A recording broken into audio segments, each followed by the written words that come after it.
大家好，欢迎来到今天的健康世捷报，好康来抱抱。那我们是给你健康又安心的主播，我是小安，我是星星。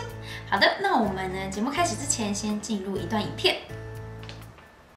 睡觉打鼾虽然是很常见，但是它也可能是健康亮起红灯的警讯。而有中医研究，利用中药补气药方来治疗，配合针灸和穴位按压，临床证实能够有效改善打鼾的症状。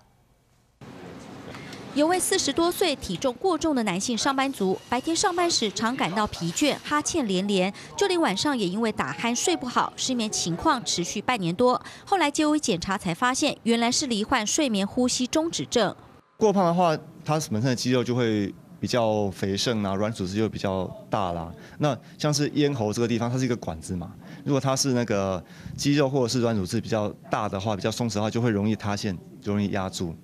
幸好这名男子经过治疗，再加上做运动减重，现在已经完全康复。医师说，睡眠呼吸中止症发生的原因是呼吸道窄缩，使得呼吸道受阻，大声打呼，有时甚至不能呼吸。过去这类打鼾病患睡觉时必须佩戴呼吸器或开刀手术来减缓症状，但中医临床发现，服用补气药方以及针灸穴位按压，就能有效改善症状，甚至痊愈。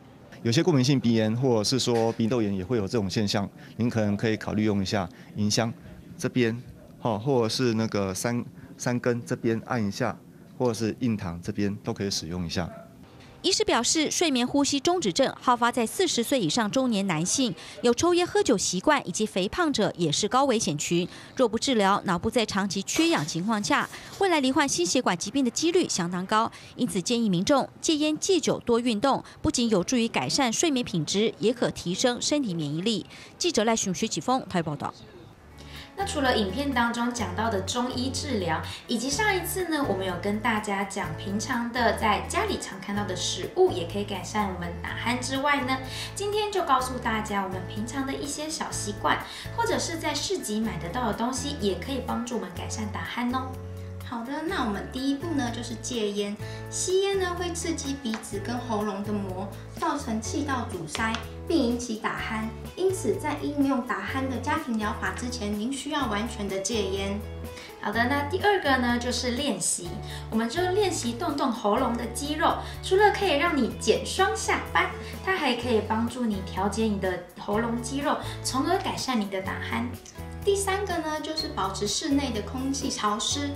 干燥的空气呢是引起打鼾的原因之一，它会刺激喉部跟鼻部的膜，使得鼻腔组织膨胀。在这种情况下，建议使用加湿器。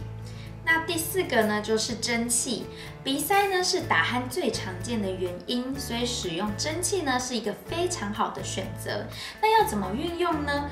首先，先把一些热水倒进一个大碗里，加上1滴桉树或茶树油，再用毛巾遮住头部，然后鼻子靠近大碗，慢慢深呼吸至少10分钟。每天睡前进行这种方法，一直到有所改善为止。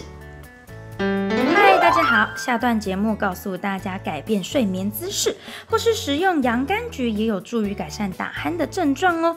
那到底是因为什么原因呢？就让我们下段节目让你知道哦。